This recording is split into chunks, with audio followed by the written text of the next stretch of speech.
चलिए, good evening to all of you.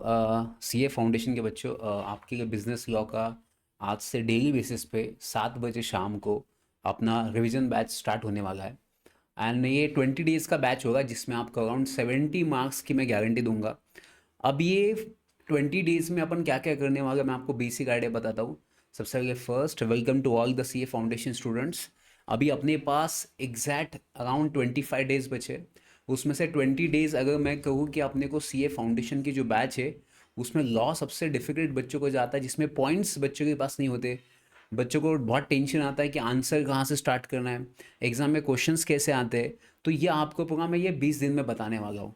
तो आपका ये जो सेशन होगा ये टोटल 20 डेज़ का लेक्चर होगा, जिसमें आपको 70 मार्क्स, कम से कम 70 मार्क्स की मैं गारंटी देगा, बट सिलेबस तो 100% कवर होगा इसमें।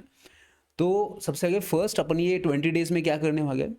तो इन 20 डेज़ में आप देखिए, आपके सामने दिखाई देगा होगा। तो सबसे पहले फर्स्ट इन 20 डेज़ में अपन पहले चार्ट बुक को रिवाइज करने वाले पूरा syllabus, then mock test paper करने वाले, देन उसके बाद रिवीजन टेस्ट पेपर करने वाले आरटीपी, प्लस प्रीवियस ईयर के क्वेश्चंस पेपर करने वाले। एंड ये सब करने के बाद मैं आपको गारंटी दे रहा हूँ कि आपको एग्ज़ाम में कम से कम 70 से ज़्यादा मार्क्स आएंगे। तो good evening to Saurabh, and good evening to all the people who are coming for the lectures. तो चलिए शुरुआत करते हैं आज से। एंड दूसरी चीज़ बच्चों, ये जो चार्ट बुक बेसिकली मैंने बनाई है, मैं आपको थोड़ा सा आइडिया बताता हूँ कि आज से 20 डेज़ में क्या होने वाला है। तो ये आपको चार्ट बुक दिखाई दे रही है। ये चार्ट बुक सिर्फ 110 पेजेस की चार्ट बुक है। एंड इसमें मैंने 100% सिलेबस कवर किया है, मतलब इसमें डायग्राम्स सब कुछ है। एंड आपको ये नोट्स चार्ट बुक अगर चाहिए तो आप प्रेशियस पॉइंट पे कॉल कर सकते हो, टास्क एकेडमी पे, जहाँ पे आपको इसकी डिटेल्स मिल जाएगी। तो ये बहुत अच्छी चार्ट बुक है जिसमें 100% सिलेबस कवर किया है। एंड इन केस अगर आपको कोई भी डाउट आता है इस सेशन के दौरान, कोई भी टॉपिक है जिसमें आपको लगता है आपको कोई भी डाउट्स नहीं आता है, या फॉर एग्जाम्पल डाउट आ रहा है, तो आप नीचे कमेंट कर सकते हैं, आपके हर डाउट का आंसर दिया जाएगा। चलिए, तो शुरुआत करके सीए फाउंडेशन के लॉ के सब्जेक्ट के लिए, बिजनेस लॉ की। अब बिजनेस लॉ की शुरुआत करने के पहले मैं आपको एक चीज़ बताता हूँ कि सबसे पहले सबसे फर्स्ट वेटेज किसको क्या क्या है, मतलब सिलेबस अगर आपको स्ट्रैटेजी बनाना है अभी से, तो आपको क्या स्ट्रैटेजी बनाना चाहिए, कैसे स्ट्रैटेजी बनाना चाहिए, मैं आपको बताता हूँ। देखिए, आपके सामने मैंने सिंपल यहाँ पे चैप्टर्स के नाम दिए हैं। अब ये चैप्टर में आप देखिए, सबसे पहले फर्स्ट कौन से चैप्टर को कितना वेटेज आया है। कि जैसे फॉर एग्जाम्पल अगर मैं फर्स्ट चैप्टर की बात करूँ, तो फर्स्ट चैप्टर देखा जाए तो 0 to 5% में वेटेज है। सेकेंड चैप्टर की अगर मैं बात करूँ तो आप देखिए इसमें 20 to 30% है। तो मैं आपको बच्चों सजेस्ट करता कि फर्स्ट चैप्टर जो है ना बहुत इजी चैप्टर है। मतलब फर्स्ट चैप्टर में घूम फिरा के 3 क्वेश्चंस बनते हैं, और वो 3 क्वेश्चंस क्या है, मॉक टेस्ट पेपर में भी सेम आते हैं, प्रीवियस ईयर क्वेश्चन पेपर में भी सेम आए थे, एंड रिवीजन टेस्ट पेपर में भी सेम आए थे। तो मैं आपको वो 3 पेपर बताता हूँ, 3 क्वेश्चंस बताता हूँ जिसमें ये क्वेश्चन लगातार आ चुका है। तो आपको फर्स्ट चैप्टर आज अपन कर देंगे फिनिश। तो आज आपके 5 मार्क कंफर्म, डेली आपको 5-5 मार्क में कंफर्म करके दूंगा, ये मेरी गारंटी है। तो चलिए अभी शुरुआत करने वाले। फर्स्ट चैप्टर, आपके कोई डाउट है तो बिंदास बताना, और कोई टेंशन मत लेना, बिंदास जो भी डाउट है आप बिंदास बताना। अपना ही क्लासरूम है तो कोई टेंशन लेने की ज़रूरत नहीं है। और सबके बाद चार्ट बुक होगी, अगर नहीं होगी तो प्लीज़ ड्रॉप योर मैसेज। तो आज से अपन फर्स्ट चैप्टर स्टार्ट करने वाले। देखिए, सबसे पहले फर्स्ट चैप्टर अगर मैं बात करूँ, तो सबसे पहले फर्स्ट चैप्टर में आपको कहाँ कहाँ फोकस करना चाहिए, कहाँ कहाँ पे एग्जाम में क्वेश्चन आता है। देखिए, अगर मैं फर्स्ट चैप्टर की बात करूँ तो एग्जाम में हमेशा 2-3 बार ये क्वेश्चन आया है कि लॉ का मतलब क्या है, what is mean by law. मैं आपको बताऊँ, इसके लिए 3 स्टेटमेंट बना के रख देना। कौन से 3 स्टेटमेंट? अब ये 3 स्टेटमेंट कौन से होंगे, ध्यान से बना। जिन बच्चों को लगता है कि सर एग्जाम में आंसर कैसे लिखना है, स्टार्ट कैसे करना है, उनके लिए बहुत मैंने सिंपल बनाया। सबसे पहले फर्स्ट, मैं आपको एक चीज बताता हूँ, लॉ का मतलब क्या होता है बच्चों। लॉ का मतलब होता है रूल्स एंड रेगुलेशंस। लॉ का मतलब क्या होता है, रूल्स एंड रेगुलेशंस होता है। देखिए, मैं आपको एक छोटा सा बताता हूँ, इसके लिए मैंने कैसे आंसर्स लिखना है एग्जाम में। अगर एग्जाम में सेम क्वेश्चन आएगा तो आपका आंसर कैसे होना चाहिए। देखिए, लॉ का मतलब क्या होता है बच्चों, सिंपल से 3 पॉइंट आपके पास होने चाहिए। लॉ का मतलब होता है rules and regulation set up by the government. तो रूल्स एंड रेगुलेशन किसने सेटअप किया, गवर्नमेंट ने सेटअप किया। सेकंड, किसके लिए सेटअप किया ये, तो सेकंड में आंसर आएगा सोसाइटीज वेलफेयर एंड जस्टिस। तो ये किसके लिए बना है, सोसाइटी के वेलफेयर के लिए, सोसाइटी के जस्टिस के लिए, सोसाइटी को न्याय मिलना चाहिए, इसके लिए लॉ बनाया गया था। तीसरा, इसमें कौन से टॉपिक को कवर किया गया है, मतलब ये कौन से एस्पेक्ट की बात करता है। तो मैं बात करूंगा 3 एस्पेक्ट की, political, social and cultural aspect. तो अब देखिए, एग्जाम में अगर क्वेश्चन आया आपको कि what is mean by law, तो आपके 3 स्टेटमेंट एग्जाम में पहले इंट्रोडक्शन में जाने चाहिए। कौन से 3 स्टेटमेंट एग्जाम में जाएंगे इंट्रोडक्शन में? पहले rules and regulations setup by the government. Second statement जाना चाहिए for the societies welfare and justice. तीसरा स्टेटमेंट जाना चाहिए political, social and cultural aspect. तो अगर एग्जाम में कहीं कहीं इंट्रोडक्शन अगर पूछा गया आपको what is mean by law, अगर क्वेश्चन आ गया तो याद रखना आपके 3 स्टेटमेंट एग्जाम में फिक्स होने चाहिए। अब आपका इंट्रोडक्शन हो गया, उसके बाद नेक्स्ट क्वेश्चन आता है कि सर लॉ कहां से आया, लॉ को बनाया कहां से, इसके सोर्सेस ऑफ लॉ क्या है। तो बेसिकली अगर मैं कहूंगा कि सोर्सेस ऑफ लॉ क्या है तो अपन उसकी बात करते हैं। जस्ट 1 सेकेंड ना।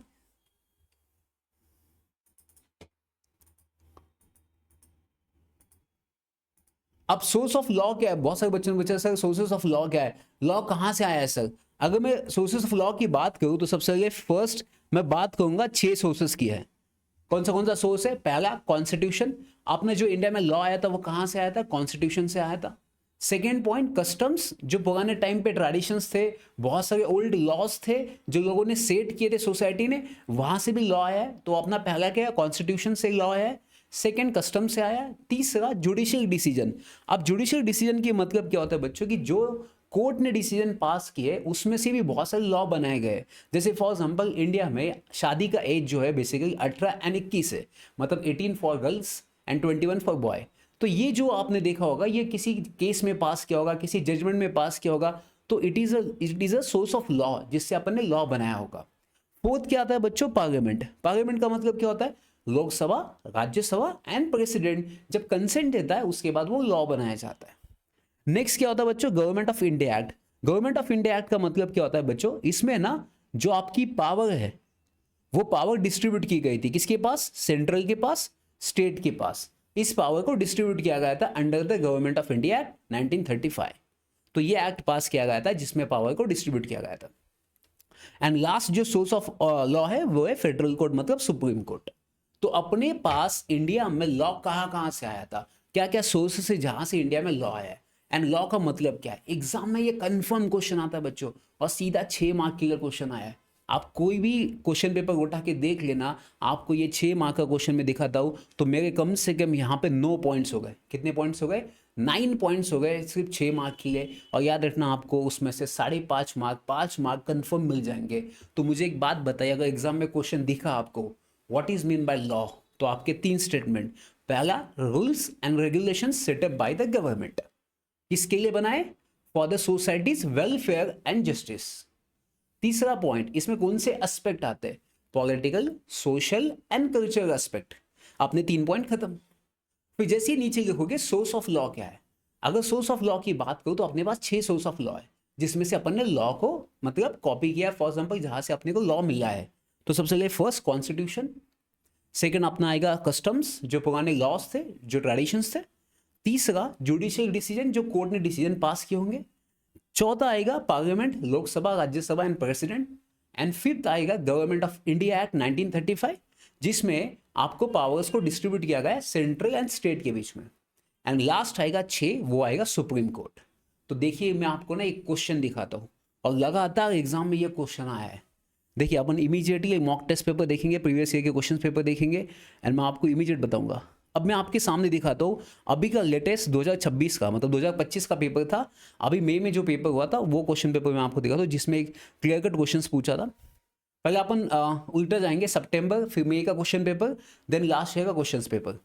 अब देखिए सितंबर 2025 का पेपर आपके सामने दिखाई दे रहा है, और ये हमेशा ना मैं आपको बता रहा हूँ, ये क्वेश्चन नंबर 4 जो होगा उसमें हमेशा ये सी में आता है। ये देखिए कितने मार्क के लिए क्वेश्चन आया? 6 मार्क के लिए क्वेश्चन आया। क्वेश्चन क्या पूछा है? Define the law and sources of law. क्या क्वेश्चन पूछा है? Define the law and sources of law. मुझे बताइए, आप जितने भी लाइव देख रहे हो मुझे नीचे कमेंट करके बताइए, क्या आप ये आंसर लिख पाओगे? क्या आपके 9 पॉइंट्स रेडी है? क्या आपको दिक्कत आएगी आंसर राइटिंग में? मुझे बताइए क्या दिक्कत आनी चाहिए आंसर राइटिंग में। बहुत सारे बच्चे कहते हैं सीए फाउंडेशन की सर आंसर राइटिंग में दिक्कत आती है। कैसे दिक्कत आएगी? आपके आंसर्स तो मैंने रेडी कर दिया। समझा आप लोगों जितने भी ऑनलाइन में? प्लीज़ यस कीजिए कमेंट बॉक्स में इफ़ यू, मतलब आपको कोई कंसेप्ट अगर समझ गई जो अपन ने अभी पढ़ी है कि लॉ का मतलब क्या होता है, लॉ कहाँ से आया, ये अगर आपको समझा होगा तो प्लीज़ कमेंट बॉक्स में यस कहना, देन अपन आगे जाएंगे। चलिए बच्चों, तो सबसे पहले फर्स्ट अपना आज एक क्वेश्चन अपन ने कर लिया। अगर एग्जाम में कहीं कहीं ये क्वेश्चन अगर आपको दिख गया तो ये 9 पॉइंट्स आपके पास आने चाहिए। और याद रखना बच्चों, ये हर साल हर अटेम्प्ट में एक क्वेश्चन बनेगा, मतलब बनेगा। तो याद रखना लॉ का मतलब क्या है एंड सोर्स ऑफ लॉ क्या है, इसकी अपन ने 9 पॉइंट्स बने टोटल। ठीक है, आप भी लिखते जाइए मेरे साथ, क्योंकि अगर अभी से आपने लिखना स्टार्ट कर दिया ना तो आपके लिए बहुत फायदा होगा इसका। ठीक है, तो चलिए आज अपना हुआ है sources of law and law का मतलब क्या है। तो अगर आपको लिखना है तो आप लिख सकते हो साइड बाय साइड, मुझे बता देना कमेंट बॉक्स में कि सर मुझे लिखना है, तो अपन वो आंसर्स लिख लेंगे ताकि आपको एग्जाम में इसका फ़ायदा होगा। क्योंकि आप जितना लिखोगे उतना ही एग्जाम में टिकोगे, याद रखना बच्चों, क्योंकि लिखने से ही फ़ायदा होता है एग्जाम में।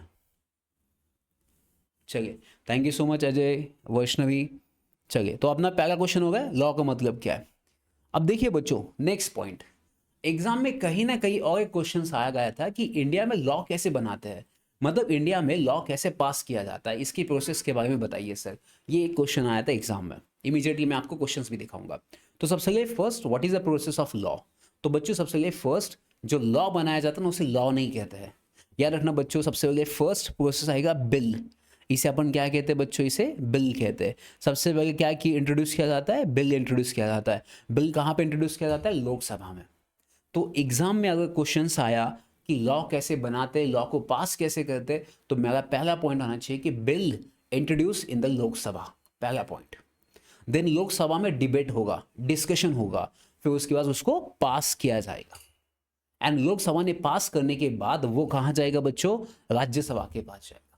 एंड राज्यसभा में अगेन वो डिस्कस किया जाएगा, डिबेट किया जाएगा, देन पास किया जाएगा। देन अल्टीमेट ये किसके पास चला जाएगा, प्रेसिडेंट के पास चला जाएगा। एंड प्रेसिडेंट उसके ऊपर क्या देगा बच्चों, असेंट देगा, उसकी कंसेंट देगा। जब प्रेसिडेंट उसकी कंसेंट देगा तो आपका जो बिल है वो क्या बन जाएगा बच्चों, एक्ट बन जाएगा। क्या बन जाएगा, एक्ट बन जाएगा। एंड ये जो आपका एक्ट है ये कौन एनफोर्स करेगा, it is enforce bye the executive body. ये एनफोर्स कौन करेगा बच्चों, एग्जीक्यूटिव बॉडी इसे एनफोर्स करेगी। एग्जीक्यूटिव बॉडी मतलब क्या होता है, काउंसिल ऑफ मिनिस्टर्स। जैसे फॉर एग्जांपल अगर टैक्स के लिए कोई लॉ पास किया है तो उसको एग्जीक्यूट कौन करने वाला है, फाइनेंस मिनिस्टर। तो उसे कहते हैं काउंसिल ऑफ मिनिस्टर। वो एग्जीक्यूटिव बॉडी होती है जो लॉ को एग्जीक्यूट करती है। एंड लास्ट में अगर कोई ऑब्जेक्शन है आपको लॉ के अगेंस्ट तो आप कहाँ पे जाओगे, जुडिशरी बॉडी के पास चले जाओगे। तो आप देखिए बच्चों, एग्जाम में एक अगर क्वेश्चन आया आपको, एग्जाम में अगर 5 मार्क का क्वेश्चन आया कि इंडिया में लॉ कैसे बनाते हैं, तो क्या करने का, सबसे पहले फर्स्ट लॉ को बताने का। और कहीं भी एग्जाम में क्वेश्चन दिखा कि लॉ का मतलब क्या है, लॉ कैसे बनाते हैं, तो इंट्रोडक्शन में 3 पॉइंट्स बिंदास याद करना अपने को। 3 पॉइंट कंफर्म है। कौन से 3 पॉइंट, लॉ का मतलब क्या है, rules and regulation set up by the government for societies welfare and justice. कौन से एस्पेक्ट है, political, social and cultural aspect. क्या अपना इंट्रोडक्शन फिक्स होगा। देन अपन लिखेंगे प्रोसेस। तो पहले सबसे पहले फर्स्ट जो बिल है वो बिल आप कहाँ पे इंट्रोड्यूस करोगे, लोकसभा में। लोकसभा में डिस्कशन होने के बाद, पास होने के बाद कहाँ जाएगा, राज्यसभा के पास जाएगा। देन राज्यसभा में डिस्कशन होगा, देन उसके ऊपर डिस्कशन होगा, देन उसके बाद राज्यसभा से कहा जाएगा, प्रेसिडेंट के पास जाएगा। एंड जब प्रेसिडेंट उसके ऊपर कंसेंट देगा, वो आपका बिल है वो क्या बन जाएगा, एक्ट बन जाएगा। एंड वो एक्ट एनफोर्स करने की रिस्पॉन्सिबिलिटी किसकी है, एग्जीक्यूटिव बॉडी की। एंड एग्जीक्यूटिव बॉडी मतलब कौन, काउंसिल ऑफ मिनिस्टर्स। जैसे एग्जांपल दे सकते हो, टैक्स है तो फाइनेंस मिनिस्टर है। एंड अगर कोई ऑब्जेक्शन रेज करना है तो कहाँ पे जाओगे, जुडिशरी बॉडी के पास जाओगे। मुझे बताइए कमेंट बॉक्स में, क्या आपको ये समझा। अगर एग्जाम में क्वेश्चन आया कि लॉ को कैसे बनाते हैं, प्रोसेस कैसे करते हैं, या अगर 5 मार्क के लिए क्वेश्चन आया तो इंट्रोडक्शन एंड प्रोसेस, क्या आप लिख सकते हो 5 मार्क के लिए, मुझे जस्ट कमेंट बॉक्स में यस कर देना।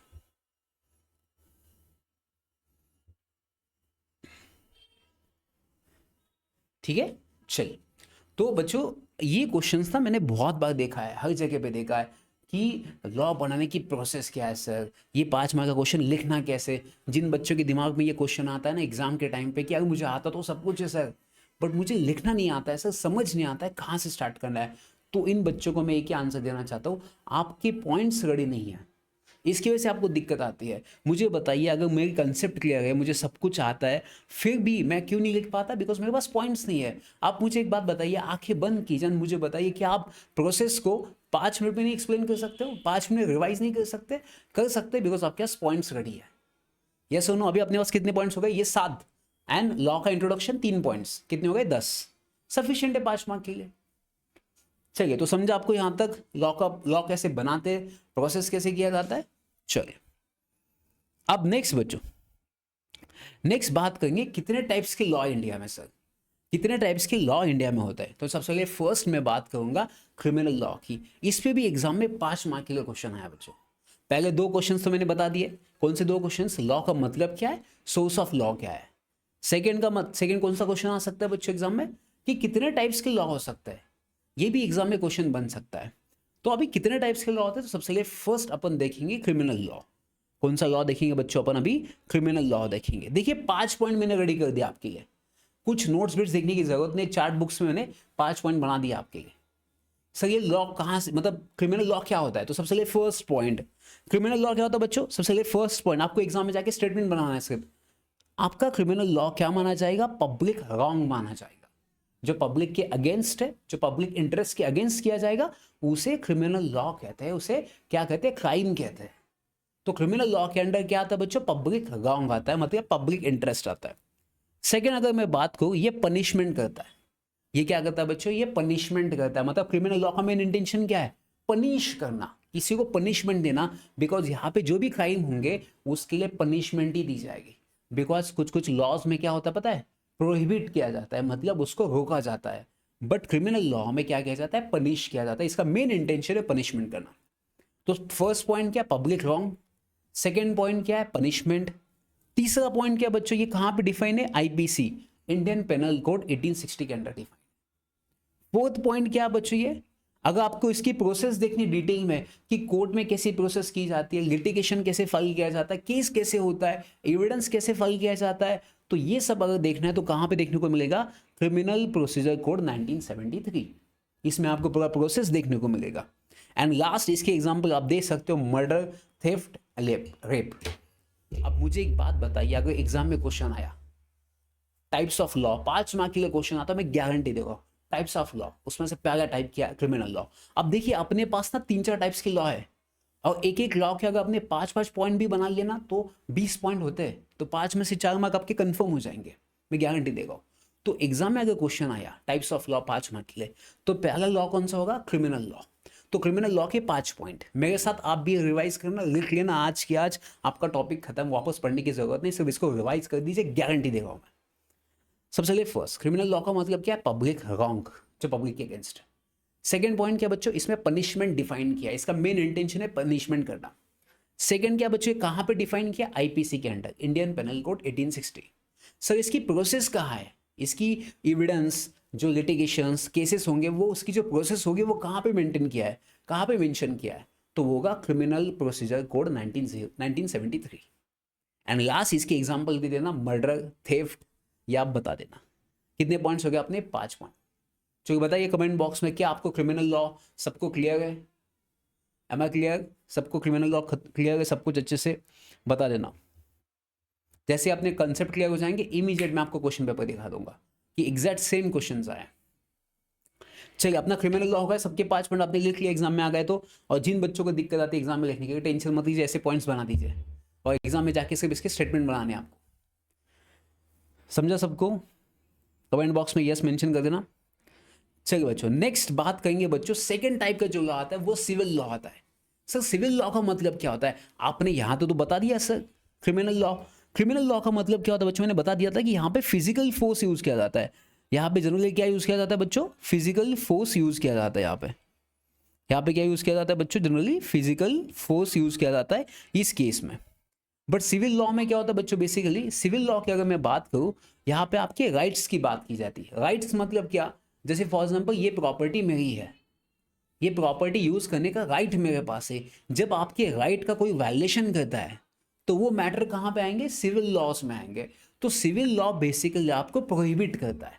आपको क्या करता है, प्रोहिबिट, मतलब आपको कोई भी क्राइम करने से रोकता है, प्रोहिबिट करता है। बट क्रिमिनल लॉ क्या कहता है, क्रिमिनल लॉ आपको पनिश करता है। अगर आपने कोई क्राइम किया तो आपको वो पनिश करेगा। तो देखिए बच्चों, criminal law and civil law में डिफरेंस क्या है। तो क्रिमिनल लॉ का मेन इंटेंशन है आपको पनिश करना, सिविल लॉ का मेन इंटेंशन क्या है बच्चों, आपको प्रोहिबिट करना। दोनों में डिफरेंस समझा आप लोग। तो देखिए अभी सिविल लॉ के 5 पॉइंट कैसे बनाने के एग्जाम में। तो सबसे पहले फर्स्ट, सिविल लॉ में आप कौन से मैटर के लिए जा सकते हो। तो पहला डिस्प्यूट, अगर किसी भी इंडिविजुअल इंसान, मेरे जैसा कोई इंसान है, मेरा किसी के साथ झगड़ा है, या कोई भी ऑर्गेनाइजेशन मतलब कोई भी कंपनी, पार्टनरशिप फर्म या कोई भी हो सकती है ऑर्गेनाइजेशन, जिनका कोई भी डिस्प्यूट हो सकता है, तो ऐसे लोग किसके अंडर आ सकते हैं, सिविल लॉ के अंडर आ सकते हैं। तो पहला पॉइंट क्या बनेगा बच्चों, सिविल लॉ किसके लिए होगा, डिस्प्यूट के लिए। किसके डिस्प्यूट, किसी भी इंडिविजुअल या किसी भी ऑर्गेनाइजेशन के। सेकेंड, इसका मेन ऑब्जेक्ट क्या बच्चों, प्रोहिबिट करना। इसका मेन ऑब्जेक्ट क्या बच्चों, इसको प्रोहिबिट करना मेन ऑब्जेक्ट। तीसरा बच्चों, ये कहां पे डिफाइन किया, ये code of civil procedure code के अंडर इसको डिफाइन किया 1908 के अंडर। कहां पे डिफाइन किया, code of civil procedure code 1908 के अंदर इसको डिफाइन किया है। इसके एग्जांपल क्या है सर, इसके एग्जांपल है कॉन्ट्रैक्ट, कॉन्ट्रैक्ट लॉ हो सकता है, फैमिली लॉ हो सकता है, जैसे डिवोर्स लिया, जैसे वाइफ ने थप्पड़ मार दिया हस्बैंड को, हस्बैंड ने थप्पड़ मार दिया वाइफ को, ऐसे भी हो सकता है।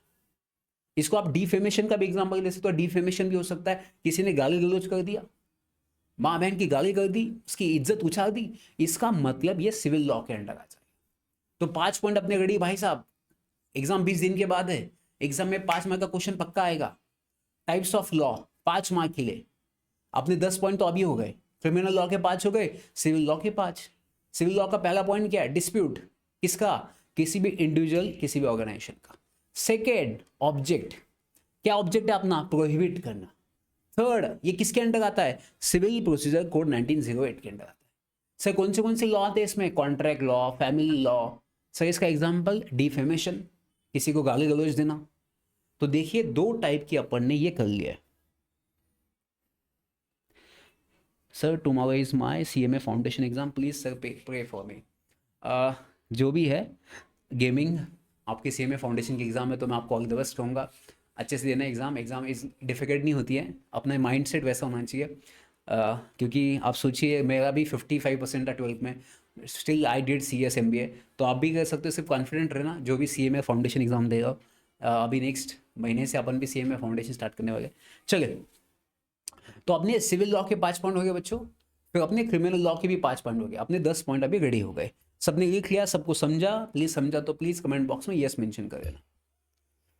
चलिए अब बच्चों नेक्स्ट कौन सा लॉ होता है बच्चों, कॉमन लॉ। तीसरा टाइप कौन सा बच्चों, कॉमन लॉ। कॉमन लॉ मतलब क्या, ये सबको एप्लीकेबल है। कॉमन लॉ का मतलब क्या होता है, सबको ये एप्लीकेबल होता है, it is applicable to everyone. जैसे for example sir, Supreme Court ने कोई डिसीजन पास कर दिया, जैसे सुप्रीम कोर्ट ने बोला कि रात को 10 बजे कोई भी बाहर नहीं जाएगा, तो ये 10 बजे जो कोई बाहर नहीं जाएगा, ये जो डिसीजन पास किया है, it is applicable to everyone. तो इसे क्या कहेंगे अपन, कॉमन लॉ। इसके एग्जांपल क्या ले सकते हो, जुडिशियल डिसीजन, आर्टिकल 141। आर्टिकल 141 क्या कहता है कि सुप्रीम कोर्ट ने अगर कोई डिसीजन पास कर दिया, तो ये पूरे इंडिया में जितने भी कोर्ट्स है उनको एप्लीकेबल होता है। इसे कहते हैं स्टेयर डिसीज। इसे क्या कहते हैं बच्चों, स्टेयर डिसीज कहते हैं। स्टेयर डिसीज का मतलब क्या होता है कि ये डिसीजन आपको मानना ही पड़ेगा, सबको ये फॉलो करना ही पड़ेगा। तो कॉमन लॉ का मतलब क्या होता है, कॉमन लॉ का मतलब होता है it is applicable to everyone. Example, कोई case law, judicial decision, it is binding on all the courts in India under 141। इसे अपन क्या कहते हैं, स्टेयर डिसीज कहते हैं। मुझे बताइए 3 लॉ एग्जाम में 5 मार्क के लिए आते हैं, टाइप्स ऑफ लॉ। क्या आपके ये 15 पॉइंट्स रेडी है? मुझे बताइए सीए फाउंडेशन में कितने बच्चे जिनको लगता है लॉ डिफिकल्ट है, लॉ डिफिकल्ट है, सो समझ नहीं आता। क्यों नहीं समझ आएगा भाई साहब, ये पॉइंट्स रेडी है आपके। अब इसके बाद मैं आपको क्वेश्चन दिखाता हूँ, फिर मुझे बताइए कैसे आपको डिफिकल्ट लगता है। मैं मॉक टेस्ट पेपर भी दिखाता हूँ, प्रीवियस ईयर क्वेश्चन पेपर भी दिखाता हूँ, प्लस रिविजन टेस्ट पेपर भी दिखाता हूँ मैं आपको। तो लास्ट एक बार देखते हैं नेचुरल जस्टिस क्या होता है। बच्चों नेचुरल जस्टिस का मतलब क्या होता है? नेचुरल जस्टिस का मतलब होता है बच्चों ऑडी अल्ट्रम पार्ट्रम। सर आपने कोई गाली तो नहीं दी ना? नहीं, गाली नहीं है। ऑडी अल्ट्रम पार्ट्रम का मतलब होता है आप किसी और की भी साइड सुनना। मतलब अगर केस में 2 पार्टी है, दोनों का केस चल रहा है, तो एक ने अगर बोल दिया तो आप दूसरे का भी सुनिए, टू हियर अदर साइड। मतलब दूसरे पार्टी का भी आपने सुनना चाहिए, तभी डिसीजन पास करना चाहिए। इंडिया में नेचुरल लॉ क्या कहता है, नेचुरल जस्टिस क्या कहता है कि इंडिया में कोई भी डिसीजन दोनों पार्टी के सुनने, मतलब दोनों पार्टी का सुनने के बाद ही पास करना चाहिए। आपने देखा होगा 26/11 में अजमल कसाब था, अजमल कसाब को इमीडिएटली फांसी नहीं दिया, उसको पहले उसको पूछा गया, उसको एडवोकेट दिया गया, उसके बाद उसको फांसी दी गई। तो याद रखना इंडिया में क्या लॉ कहता है कि आपने कितना भी बड़ा क्राइम किया होगा बट आपको एक चांस देना चाहिए, आपकी साइड सुननी चाहिए, ये इंडिया में कहता है, इसे कहते हैं नेचुरल जस्टिस। तो बताइए बच्चों, आपने ये 3 लॉ हो चुके हैं, criminal law, civil law and common law. Exam में 5 मार्क का क्वेश्चन आता है, मैं आपको क्वेश्चन दिखाता हूँ, ये पॉइंट्स आपके नोट्स में होने चाहिए। बताइए ये नोट्स आपके नहीं लिख लिए सब कुछ पॉइंट्स, सबको क्लियर है? अगर सबको क्लियर है तो कमेंट बॉक्स में यस मेंशन करना जल्दी फास्ट। मैं तब तक आपको क्वेश्चन पेपर दिखाता हूँ।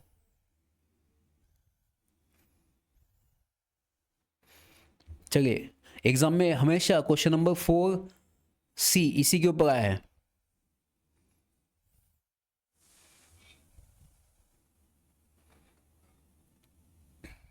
फोर सी इसी के ऊपर क्वेश्चन आए, अपने पास क्वेश्चन बैंक भी है, previous year questions paper.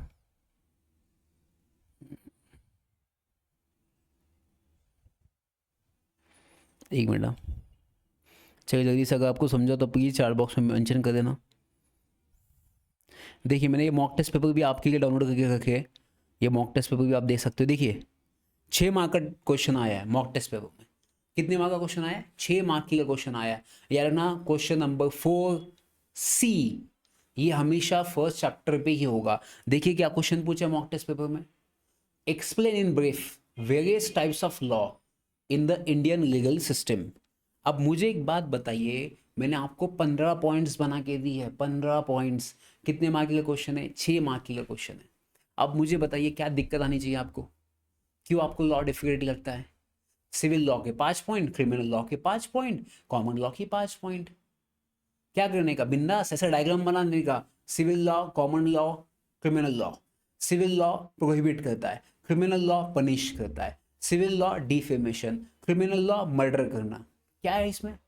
Common law सबको एप्लीकेबल है, it is a judgment pass by the court. State decisions कह सकते हैं अंडर आर्टिकल 141। क्या मुझे लगता बताइए, 6-7 पॉइंट तो मैंने ऐसे ही बता दिए। और क्यों आपको एग्जाम में डिफिकल्ट लगता है? ये एग्जाम में क्लियर कट क्वेश्चन ऐसे ही आते हैं, और मैं आपको गारंटी दे रहा हूँ ये मॉक टेस्ट पेपर में क्वेश्चन आए हैं, और एक कम से कम 5 बार मैंने क्वेश्चन देखा ही है, types of law, types of law. समझा आप लोगों को? तो अपने पॉइंट्स रेडी कर दीजिए, मैं आपको 5-5 मार्क डेली कंफर्म करके दूंगा। नेक्स्ट 20 दिन में सिर्फ आपको मेरे साथ रहना है, सेम टाइमिंग, डेली बेसिस पे नेक्स्ट 20 डेज। मैं आपको बोल रहा हूँ कि आपको मैं 60 मार्क्स से ज़्यादा ही मार्क्स लेके दूंगा, बट आपने ये पॉइंट्स आपके दिमाग में आने चाहिए, रिवाइज करने चाहिए, लिखने चाहिए। मैं आपको सब कुछ प्रोवाइड करूँगा, ये मॉक टेस्ट पेपर भी प्रोवाइड करता हूँ। चलिए देखिए, मैं आपको ये एक मॉक टेस्ट पेपर दिखा है, मैं आपको और एक मॉक टेस्ट पेपर दिखाता हूँ, सेकेंड वाला, क्वेश्चन नंबर 4C। क्या है देखिए बच्चों, क्या लिखा है? What do you understand the by law? Law का मतलब क्या है? And process of making the law. क्या बताओ? देखिए लॉ का मतलब क्या है? 3 स्टेटमेंट। क्या 3 स्टेटमेंट बता रहे? लॉ का मतलब rules and regulation set up by the government for the society's justice and welfare, culture, political and कौन था सोशल एस्पेक्ट। खत्म। Process of making the law, bill introduce in the Lok Sabha, Rajya Sabha, president consent, bill becomes act and it execute by the executive body and appeal to the judicial body. खत्म, 6 points. क्या है इसमें? अभी का अभी मैंने 9 पॉइंट्स बता दिया आपको। क्या आया सेकंड मॉक टेस्ट पेपर में? Same question. चलो आपको तीसरा मॉक पेपर दिखाता हूँ। कहाँ है टेंशन लेने का भाई साहब, ये लॉ का पेपर इतना डिफिकल्ट लगना ही नहीं चाहिए मुझे लगता है। अभी सुप्रीम कोर्ट, हाई कोर्ट अपन आगे पढ़ने वाले। चलिए, तो अभी तक अपन ने कौन से टॉपिक कवर किया? जो भी बच्चे अभी आए इन्होंने ज्वाइन किया है, तो चलिए एक बार देखते हैं अपन क्या क्या अभी तक अपन ने कवर किया। जिन बच्चों ने अभी लेट ज्वाइन किया प्लीज़ आप एक बार देख लेना स्टार्टिंग से। अभी तक हमने लॉ क्या होता है ये पढ़ लिया, फिर सोर्स ऑफ लॉ क्या है वो पढ़ लिया, then process of making the laws पढ़ लिया कि लॉ कैसे बनाते हैं, देन हमने टाइप्स ऑफ लॉ पढ़ लिया, 3 टाइप के लॉज होते हैं, criminal law, civil law, common law, and उसकी प्रोसेस भी देख ली थी अपन ने। अब आएंगे बच्चों मिनिस्ट्रीज के पास। देखिए एग्जाम में ना बहुत बार ऐसा क्वेश्चन आया है कि कितने सारे मिनिस्ट्रीज के फंक्शंस पूछे हैं। जैसे मिनिस्ट्री ऑफ फाइनेंस का फंक्शन पूछा है, मिनिस्ट्री ऑफ होम अफेयर्स का फंक्शन पूछा है मैंने, और देखिए किसी एक मिनिस्ट्री का नहीं पूछा, सब मिनिस्ट्री का पूछा है, 4-5 मिनिस्ट्री का। तो सबके 5-5 पॉइंट रेडी कर दीजिए। अगर आप ऑनलाइन देख रहे हो तो आपके पॉइंट्स लिख लेना। अगर मिनिस्ट्री ऑफ फाइनेंस का क्वेश्चन आया तो क्या लिखोगे? सबसे पहले फर्स्ट ये एपेक्स बॉडी है। एपेक्स बॉडी मतलब जो गवर्नमेंट के अंडर काम करती है उसे एपेक्स बॉडी कहा जाता है। तो पहला पॉइंट, ये एपेक्स बॉडी जो गवर्नमेंट के अंडर काम करती है, इसका मेन फंक्शन क्या है? बजट बनाना। क्या बनना? बजट। वो भी कौन सा? यूनियन बजट, स्टेट का नहीं, यूनियन बजट। तीसरा, ये टैक्स को भी मैनेज करता है। जो इंडिया में टैक्सेशन है उसको भी ये क्या करता है? मैनेज करते हैं। चौथा point, control government income and expenditure. ये गवर्नमेंट के इनकम एंड एक्सपेंडिचर को कंट्रोल भी करते हैं। एंड फिफ्थ, ये रेगुलेट करते हैं बैंक्स, फाइनेंशियल मार्केट्स को। किसको कंट्रोल करते हैं? बैंक्स एंड फाइनेंशियल मार्केट को भी कंट्रोल करते हैं। एंड लास्ट बच्चों, ये हैंडल करते हैं इकोनॉमिक पॉलिसीज। जैसे फॉर एग्जाम्पल 5 साल की पॉलिसी बनाना है, एक्सपांशन करना है, नए नए इंफ्रास्ट्रक्चर्स लाना है, मेट्रो लाना है, तो ये 5 साल की पॉलिसी यही बनाते हैं। तो अगर मिनिस्ट्री ऑफ फाइनेंस पे क्वेश्चन पूछा आपको कि मिनिस्ट्री ऑफ फाइनेंस पे क्वेश्चन आया, इसके फंक्शंस, तो मेरा 5 पॉइंट दिमाग में आने चाहिए। पहला, ये एपेक्स बॉडी गवर्नमेंट का। सेकेंड, ये यूनियन बजट बनाते हैं। तीसरा, ये टैक्स को भी मैनेज करता है। चौथा, ये इनकम एंड एक्सपेंडिचर भी देखता है। पांचवा, ये बैंक्स को भी रेगुलेट करते हैं। एंड सिक्स्थ, ये इकोनॉमिक पॉलिसी को मैनेज करते हैं, हैंडल करते हैं। बताइए 6 पॉइंट्स रेडी हो गए मिनिस्ट्री ऑफ फाइनेंस के। मिनिस्ट्री ऑफ फाइनेंस का कौन है? मिनिस्ट्री ऑफ फाइनेंस कौन है? मिनिस्टर कौन है? निर्मला सीतारमन। समझा आपको मिनिस्ट्री ऑफ फाइनेंस का काम क्या होता है बेसिकली? सबको समझा मिनिस्ट्री ऑफ फाइनेंस का क्या? अगर पॉइंट आए एग्जाम में, क्वेश्चन आया, तो आपकी पॉइंट्स रेडी होने चाहिए। Am I clear to all of you? Ministry of finance सबको समझा? क्लियर है?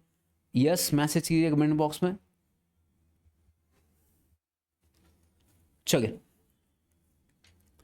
नेक्स्ट बच्चों, जो एग्जाम में क्वेश्चन आता है, नेक्स्ट एग्जाम में जो क्वेश्चन आता है बच्चों, वो है ministry of corporate affairs.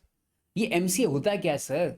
MCA का मतलब क्या होता है बच्चों? इंडिया में जितनी भी कंपनीज है उनका जो रजिस्ट्रेशन डिटेल्स है वो आपको कहाँ पे दिखेगा? एमसीए की वेबसाइट पे दिखेगा। जैसे अगर मुझे किसी को शादी करनी है तो उसका बायोडाटा कहाँ पे मिलेगा? शादी.com पे। वैसे किसी भी कंपनी की डिटेल कहाँ पे मिलेगी आपको? एमसीए की वेबसाइट पे मिलेगी, मिनिस्ट्री ऑफ कॉर्पोरेट अफेयर्स के अंडर मिलेगी आपको। तो पहला पॉइंट क्या बनना चाहिए अपना बच्चों? तो पहला पॉइंट अपना बनना चाहिए सबसे पहले फर्स्ट, ये क्या एडमिनिस्ट्रेशन करते हैं? किसका एडमिनिस्ट्रेशन करते हैं? तो कंपनीज एक्ट 2013, मतलब जो जो कंपनीज बनाई गई थी उनको ये एडमिनिस्ट्रेशन करते हैं। एंड किसको मैनेज करते हैं? लिमिटेड लायबिलिटी पार्टनरशिप को भी ये मैनेज करते हैं। तो अपना पहला पॉइंट बन गया भाई साहब। कौन सा? Administration of companies act and limited liability partnership. Second point बच्चों, सेकेंड पॉइंट क्या कहता है? ये किसको मैनेज करता है, किसको रेगुलेट करता है? Companies incorporation. अगर किसी भी कंपनी को बनाने का है, किसी भी कंपनी को बंद करना है, वाइंडिंग अप, उसको भी ये मैनेज करता है। तो भाई साहब मुझे बताइए कितना इजी है। मिनिस्ट्री ऑफ कॉर्पोरेट अफेयर्स क्या काम करता है? एग्जाम में क्वेश्चन आता है तो सबसे पहले फर्स्ट एडमिनिस्ट्रेशन करता है, companies act and limited liability partnership act. Second, incorporation and winding up. तीसरा, ये किसको प्रोटेक्ट करता है? इन्वेस्टर्स एंड शेयर होल्डर्स को। किसको प्रोटेक्ट करता है बच्चों? इन्वेस्टर्स एंड शेयर होल्डर को प्रोटेक्ट करता है। नेक्स्ट पॉइंट बच्चों, ये किसको सुपरवाइज करता है? रजिस्टर ऑफ कंपनीज को, मतलब आरओसी को। किसको ये सुपरवाइज करता है? रजिस्टर ऑफ कंपनीज को। जहां पे आप कंपनी का रजिस्ट्रेशन करते हो ना, आरओसी, उसको भी ये कंट्रोल करता है, सुपरवाइज करता है। अगर इंडिया में कोई भी भिखारी बन जाता है, उसका भी मैटर, इंसॉल्वेंसी का भी मैटर ये मैनेज करते हैं। तो मुझे बताइए एग्जाम में अगर क्वेश्चन आया 5 मार्क के लिए कि मिनिस्ट्री ऑफ कॉर्पोरेट अफेयर्स क्या क्या फंक्शंस परफॉर्म करती है, अगेन अपने 6 पॉइंट्स रेडी। पहला, administration of companies act and limited liability partnership. Second बच्चों, ये रेगुलेट करता है company incorporation, company winding up. तीसरा पॉइंट, ये प्रोटेक्ट करता है इन्वेस्टर्स को एंड शेयर होल्डर्स को। चौथा पॉइंट, ये किसको सुपरवाइज करता है? रजिस्ट्रार ऑफ कंपनीज को। जो आरओसी बैठा होता है ना, आपकी डिटेल्स को लिखता है, उसको भी सुपरवाइज करता है। एंड लास्ट पॉइंट बच्चों, इंसॉल्वेंसी के मैटर्स भी इसके अंडर आते हैं। कोई भी कंपनी या कोई भी इंसान इंसॉल्वेंट होता है, पैसा नहीं देता है, वो भी मैटर इसके अंडर। तो मुझे बताइए अगर एग्जाम में क्वेश्चन आया कि मिनिस्ट्री ऑफ कॉर्पोरेट अफेयर्स के फंक्शन क्या है, बेसिकली एक मिनिस्ट्री पे नहीं आता, 2 मिनिस्ट्री पे आता है। तो अपना पहला मिनिस्ट्री था ministry of finance, taxation, budget, अपने सब कुछ पढ़ा था, इनकम एंड एक्सपेंडिचर। अभी क्या आएगा? Ministry of corporate affairs, limited liability partnership act, companies act, incorporation, winding up, ROC to protect the investors, insolvency matters. खत्म। किसी को भी दोस्त को बाजू में बिठाओ, आपके जो भी सीए फाउंडेशन की एग्जाम दे रहा है, उसको बताना, चल बुक बंद कर, नोट्स बंद कर, मुझे पूछ मिनिस्ट्री ऑफ फाइनेंस के 5 पॉइंट, मुझे पूछ मिनिस्ट्री ऑफ कॉर्पोरेट अफेयर्स के 5 पॉइंट, 10 पॉइंट रेडी, एग्जाम में जाके स्टेटमेंट बनाओ। क्या लगता है पास होने में? बच्चे कह रहे सीए फाउंडेशन का लॉ डिफिकल्ट लगता है, आंसर राइटिंग में समझ नहीं आता, शुरुआत कहाँ से करनी, शुरुआत यही से करनी है। 5 मार्क का क्वेश्चन आता है, क्या लिखना चाहिए इससे ज़्यादा? चाहिए 2 मिनिस्ट्री अपन ने कर ली, यहाँ तक क्लियर है सबको? Am I clear to all of you? Thank you Vaishnavi, thank you Ajay. चलिए, तो अभी नेक्स्ट मिनिस्ट्री पे जाते हैं अपन। नेक्स्ट मिनिस्ट्री जो आएगी अपना, वो कौन सा बच्चों? वो मिनिस्ट्री है ministry of law. Ministry of law बच्चों, मिनिस्ट्री ऑफ लॉ, ये भी एग्जाम में आएगा। मिनिस्ट्री ऑफ लॉ क्या कहती है? अगेन 5 पॉइंट बना देना भाई साहब। फर्स्ट चैप्टर पे मैं कह रहा हूँ 6 मार्क छोड़ने का नहीं। 6 मार्क मेरे जेब में आज के आज कंफर्म होना चाहिए, 6 मार्क। अगर ये सेशन के बाद मैं ऐसा गाना गाऊंगा, मैं डांस करूंगा आपके साथ, गारंटी देगा। तो मिनिस्ट्री ऑफ लॉ पे भी अगर क्वेश्चन आया तो अपने 6 पॉइंट्स करिए। पहला पॉइंट, ये लॉ मिनिस्ट्री क्या होती है? लॉ मिनिस्ट्री मतलब कौन होता है बच्चों? ऐसा मिनिस्टर जो लॉ के लिए मैटर्स को मैनेजमेंट करता है। मतलब फॉर एग्जाम्पल कोई भी लॉ मिनिस्टर है जो लॉ के मैटर्स होंगे, नए लॉ पास करने, नए लॉ में रिफॉर्म्स लाने, लॉ की पॉलिसी बनानी है, ये मिनिस्टर काम करता है। उसी को अपन लॉ मिनिस्ट्री कहते हैं। तो इनके क्या क्या फंक्शंस होते हैं? सबसे पहले फर्स्ट फंक्शन क्या होता है बच्चों? वो होता है लेजिस्लेटिव वर्क। मतलब इंडिया में कई नए लॉ पास करने हैं तो उसका रिकमेंडेशन दिया जाता है। इंडिया में कोई भी नए लॉ पास करने उसका रिकमेंडेशन दिया जाता है। तो इनका ये पहला काम होता है। सेकंड सबसे इंपॉर्टेंट काम क्या होता है बच्चों? Legal affairs. मतलब इंडिया में जितने भी केसेस होंगे ना गवर्नमेंट के ऊपर, गवर्नमेंट ऑफ इंडिया के अगेंस्ट, इनमें वो लिटिगेशंस पे हेल्प करते हैं, एडवाइस करते हैं, इसमें मैनेजमेंट करते हैं। कहाँ पे? लीगल अफेयर्स में, लिटिगेशन पर्पस के लिए। तीसरा, एडमिनिस्ट्रेशन ऑफ कोर्ट्स। इंडिया में जितने भी कोर्ट्स हैं उसका एडमिनिस्ट्रेशन करना, ये कौन से मिनिस्ट्री के अंडर आता है? Ministry of law. जैसे टैक्स मिनिस्ट्री ऑफ फाइनेंस में आता है, वैसे लॉ किसके अंडर आता है? मिनिस्ट्री ऑफ लॉ के अंडर आता है। कोर्ट्स किसके अंडर आता है? मिनिस्ट्री ऑफ लॉ के अंडर आता है। जजेस का अपॉइंटमेंट किसके अंडर आएगा? मिनिस्ट्री ऑफ लॉ के अंडर आएगा। एंड इंडिया में कोई भी लीगल रिफॉर्म्स लाना है वो भी किसके अंडर आएगा बच्चों? मिनिस्ट्री ऑफ लॉ के अंडर आएगा। मुझे बताइए, अगर एग्जाम में क्वेश्चन आया मिनिस्ट्री ऑफ लॉ के फंक्शंस क्या है, 5 मार्क कंफर्म। पहला, लेजिस्लेटिव वर्क, लिटिगेशन या लीगल अफेयर्स कह सकते हो, कोर्ट्स का एडमिनिस्ट्रेशन करना, जजेस को अपॉइंटमेंट करना, एंड लीगल्स में रिफॉर्म्स लाना। ये 5 पॉइंट आपके कंफर्म होने चाहिए अगर लॉ में क्वेश्चन आया तो। मिनिस्ट्री ऑफ लॉ क्या होता है समझा आप लोगों को? चलिए, अपने 3 मिनिस्ट्री देखी, finance, law ministry and MCA, ministry of corporate affairs. इन तीनों के मिला के 15 पॉइंट हो गए। एग्जाम में 6 मार्क के लिए क्वेश्चन आता है कि इंडिया में कितने टाइप की मिनिस्ट्री है, उनके फंक्शंस क्या है। 5 या 6 मार्क के लिए क्वेश्चन कन्फर्म आता है। चलिए नेक्स्ट बच्चों बात करेंगे, लास्ट मिनिस्ट्री बचा है, that is ministry of home affairs, Amit Shah की मिनिस्ट्री। अब मिनिस्ट्री ऑफ होम अफेयर्स पे एग्जाम में 5 मार्क के लिए क्वेश्चन बनता ही बनता है, मतलब सबको मिला के। तो पहला, होम मिनिस्ट्री का काम क्या होता है? ऑब्वियस बात है, अपनी घर की मिनिस्ट्री है तो अपने घर में अच्छा एटमॉस्फेयर होना चाहिए, कोई झगड़ा झगड़ा नहीं होना चाहिए। जैसे अपने घर में अपने मम्मी पापा होते हैं होम मिनिस्टर, वैसे ही इंडिया का ये भी होम मिनिस्टर होता है जिसमें एक इंटरनल सिक्योरिटी को मेंटेन करना। तो वैसे इंटरनल सिक्योरिटी को मेंटेन करने के लिए ये इसके अंडर आता है मैटर। सेकेंड आता है डिजास्टर मैनेजमेंट। कहीं जाके इंडिया में अर्थक्वेक आ गया, पानी बह गया, कहीं पे अर्थक्वेक आ गया, तो इसका जो कंट्रोल है, जो रिस्पॉन्सिबिलिटी, वो किसके ऊपर है? मिनिस्ट्री ऑफ होम अफेयर्स के ऊपर है। तो पहला क्या? Internal security, second disaster management, तीसरा जो पुलिस फोर्स होती है ना, सेंट्रल आर्म पुलिस फोर्स, वो भी किसके अंडर आती है? वो भी मिनिस्ट्री ऑफ होम अफेयर्स के अंडर आती है बच्चों। And central and state relation को मैनेज करना, किसको? सेंट्रल एंड स्टेट के रिलेशनशिप को मैनेज करना, ये भी होम अफेयर्स के अंडर आता है। कल जाके किसी किसी मतलब किसी फॉरेनर को अगर इंडिया की सिटीजनशिप चाहिए तो उस केस में भी सिटीजनशिप का मैटर किसके अंडर आएगा बच्चों? मिनिस्ट्री ऑफ होम अफेयर्स के अंडर आएगा। तो मुझे बताइए 5 पॉइंट आपके रेडी होने चाहिए मिनिस्ट्री ऑफ होम अफेयर्स के अंडर।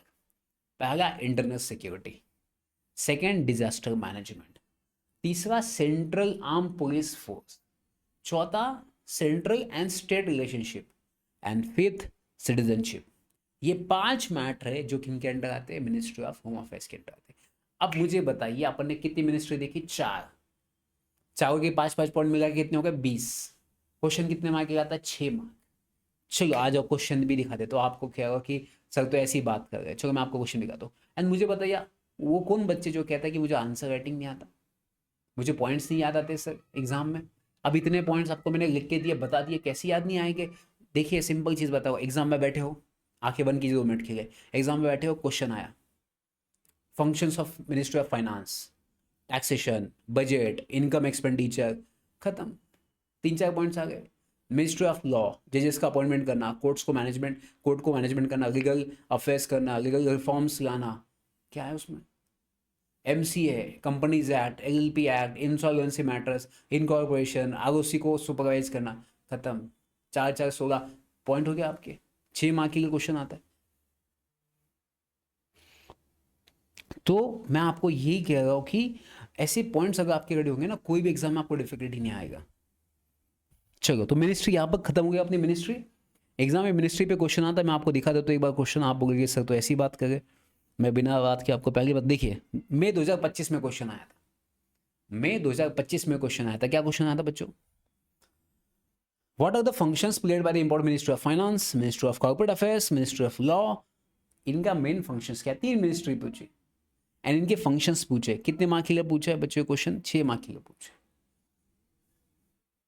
ये सुनो, मुझे बताइए क्या दिक्कत है इसमें? चलो मैं आपको प्रीवियस ईयर क्वेश्चन पेपर भी दिखाया, मॉक टेस्ट पेपर दिखा देता हूँ। क्या है मॉक टेस्ट पेपर में? देखिए मॉक टेस्ट पेपर का मैं आपको क्वेश्चन दिखा देता हूँ। चलो आप भी बोलोगे सर मॉक टेस्ट पेपर भी दिखा दीजिए, सब दिखा दूंगा मैं आपको, RTP पेपर भी दिखा देता हूँ। चलिए क्वेश्चन नंबर 4C क्या लिखा है? 6 मार्क के लिए क्वेश्चन, क्या लिखा है? Right A short notes on the following MCA and ministry of home affairs. कितने मार्क के लिए क्वेश्चन पूछा है? 6 मार्क के लिए पूछा। मुझे बताइए क्या डिफिकल्टी आनी चाहिए उसके बाद भी? अभी कौन से क्वेश्चन दिखाऊं मैं आपको? सभी क्वेश्चंस आपको आ सकते हैं। जब आपको क्वेश्चन पेपर ही आने लग गए जाए, मॉक टेस्ट पेपर हो या कुछ भी हो, तो टेंशन किस बात का है? ये देखिए, what is mean by law and what is the process to make the laws. Same question, आपने same points. I am clear to all of you? सबको समझे ये पॉइंट्स यहाँ तक? कोई किसी को डाउट है तो बिंदास कमेंट बॉक्स में मेंशन करना। क्या अभी तक आपने जितनी भी मिनिस्ट्री पढ़ी है सबको क्लियर है मिनिस्ट्री अभी तक? यस मैसेज करना अगर मिनिस्ट्री आपको क्लियर है तो please drop a message yes. चलिए मैंने आपको मॉक टेस्ट पेपर दिखा दिया, प्रीवियस ईयर क्वेश्चन पेपर दिखा दिए। चलो आपको मैं RTP पेपर भी दिखा देता हूँ। अभी RTP पेपर का जो क्वेश्चन है वो भी अभी अपन सॉल्व करने वाले हैं। चलिए तो अभी अपन ने क्या क्या पढ़ा बताया बच्चों? अभी अपन ने लॉ का मतलब क्या है, देखिए लॉ का मतलब क्या होता है, सोर्स ऑफ लॉ क्या है, लॉ को कैसे बनाते हैं, टाइप्स ऑफ लॉ कितने इंडिया में वो पढ़ लिया अपन ने। देन मिनिस्ट्री ऑफ फाइनेंस क्या होता है पढ़ लिया, मिनिस्ट्री ऑफ कॉर्पोरेट अफेयर्स पढ़ लिया, मिनिस्ट्री ऑफ लॉ जस्टिस पढ़ लिया, मिनिस्ट्री ऑफ होम अफेयर्स पढ़ लिया। अब आते हैं फंक्शंस के ऊपर। अब फंक्शंस बहुत इंपॉर्टेंट है बच्चों।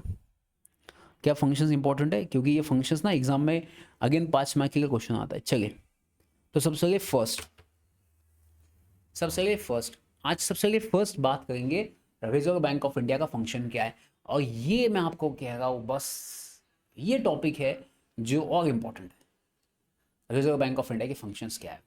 तो चलिए फर्स्ट, नाम में रिजर्व बैंक है। रिजर्व बैंक मतलब से किसको मैनेज करता है? बैंकिंग सिस्टम को मैनेज करता है। कितना इजी पॉइंट है। जो बच्चों को लगता है कि सर लॉ डिफिकल्ट है, शुरुआत कहाँ से करना चाहिए? लो स्टार्ट कर दीजिए। एग्जाम में क्वेश्चन है RBI के फंक्शन क्या? लिखिए first point, RBI control the banking system in India. खत्म, पहला पॉइंट कितना इजी है। सेकेंड पॉइंट, ये किसको कंट्रोल करता है? मनी सप्लाई को। कैसे कंट्रोल करता है? यहाँ पे एग्जांपल दे दीजिए। कैसे कंट्रोल करेगा? कैसे कंट्रोल करेगा? किसके थ्रू कंट्रोल करता है बता दीजिए उसको एग्जाम्पल। रेपो रेट क्या कहते हैं बच्चों? उसे रेपो रेट कहते हैं। कैसे कंट्रोल करता है? ये थ्रू रेपो रेट से कंट्रोल करता है। एग्जाम में बता दीजिए इसका एग्जाम्पल। खत्म। कैसे कंट्रोल करते हैं मनी सप्लाई को? Repo rate. रेपो रेट का मतलब क्या होता है? Interest rate.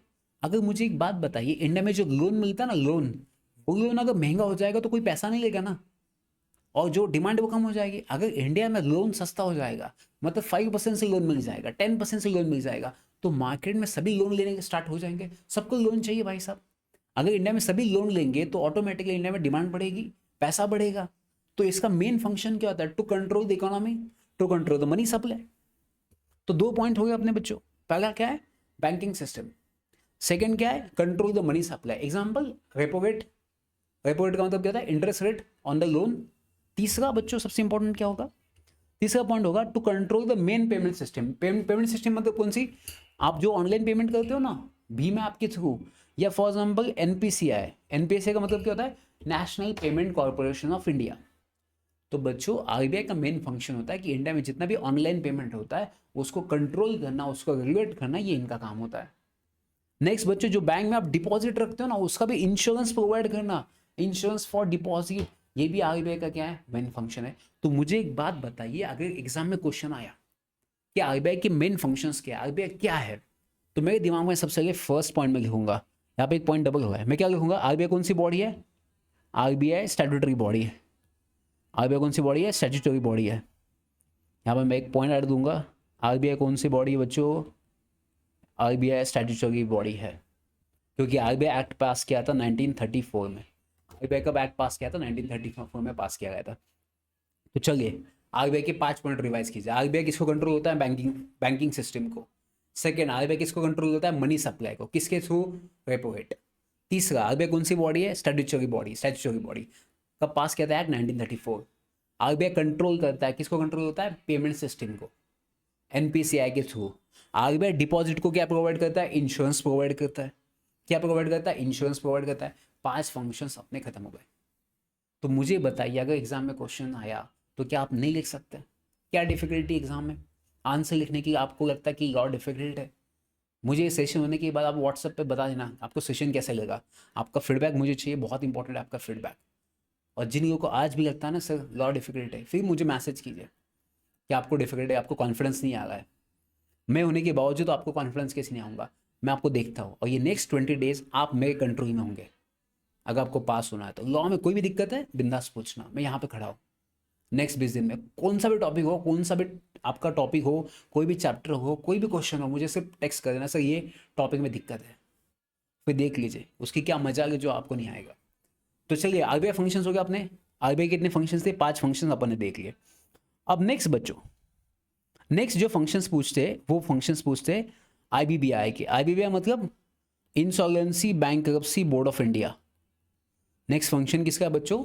नेक्स्ट फंक्शन है insolvency bankruptcy board of India. Insolvency bankruptcy board of India का मतलब क्या होता है बच्चों? आपको पता ना इंडिया में, फॉर एग्जांपल इंडिया में कोई भी कंपनी अगर भिखारी बन जाएगी, भिखारी मतलब पैसा नहीं होगा उस कंपनी के पास, तो वो कंपनी का मैटर किसके पास जाएगा? वो कंपनी का मैटर जाएगा इंसॉल्वेंसी बैंक्रप्सी बोर्ड कोड के अंडर, 2016 के अंडर। ठीक है बच्चों, अगर फॉर एग्जांपल किसी भी कंपनी को पैसा नहीं है, पैसा कब नहीं होता है? जब फॉर एग्जांपल आपका जो डेप्ट है ना बच्चों, डेप्ट, if your dept is greater than your income. किसी भी कंपनी का अगर डेप्ट ज्यादा है उसके एसेट से या उसके इनकम से, मतलब वो कंपनी के पास पैसा कम है। अगर वो कंपनी के पास पैसा कम है, वो कंपनी पैसा नहीं दे पाती है, तो उस कंपनी को अपन क्या मानेंगे? उन कंपनी को अपन इंसॉल्वेंट मानेंगे, बैंकरप्ट मानेंगे। तो ऐसे कंपनी के मैटर्स कहाँ पे जाएंगे बच्चों? तो ऐसे कंपनी के मैटर्स जाएंगे इंसॉल्वेंसी बैंकरप्सी कोड 2016 के अंडर ये मैटर्स आते हैं। ये किसको एप्लीकेबल है? किसी भी कंपनीज को, किसी भी लिमिटेड लायबिलिटी पार्टनरशिप को। इसके अंदर कौन आता है बच्चों? इसके अंदर कौन परफॉर्म करता है फंक्शन? इनके अंदर होगा इंसॉल्वेंसी प्रोफेशनल। इसका मतलब सीए, सीएस, सीएमए, इनको एक एग्जाम देनी पड़ती है। जैसे आपका सीए का इंस्टीट्यूट होता ना, वैसे insolvency bankruptcy board of India भी एक इंस्टीट्यूट है। इनकी एक एग्जाम होती है 10 साल के बाद। जैसे आप सीए बने, उसके बाद 10 साल आपके हो गए, तो आप ये एग्जाम दे सकते हो, आप इंसॉल्वेंसी प्रोफेशनल बन सकते हो, मतलब आप इंसॉल्वेंसी मैटर में प्रैक्टिस कर सकते हो। तो इंसॉल्वेंसी बैंक्रप्सी बोर्ड का मतलब क्या है? ये किसको एप्लीकेबल है? कंपनीज को, लिमिटेड लायबिलिटी पार्टनरशिप को। सेकंड, इसके अंडर कौन आता है? इंसॉल्वेंसी प्रोफेशनल आता है। तीसरा, इसमें फास्ट डिस्प्यूट रिजॉल्व किया जाता है, मतलब अराउंड 6 महीने के अंदर ये मैटर डिस्पोज किया जाता है, विद इन 180 डेज के अंदर। एंड यहाँ पे जो मनी है, जो पैसा अटका हुआ है, किसका पैसा अटका हुआ है कंपनी में? क्रेडिटर्स का। वो क्रेडिटर्स का पैसा वापस दिया जाता है, क्रेडिटर्स का पैसा वापस दिया जाता है। एंड ये बहुत कम टाइम में, बहुत कम खर्चे में ये मैटर सॉल्व किए जाते हैं। जैसे आप कोर्ट में जाते हो ना, वैसे ये मैटर कहाँ पे जाते हैं? ये मैटर चले जाते हैं एनसीएलटी के पास, नेशनल कंपनी लॉ ट्रिब्यूनल के पास चले जाते।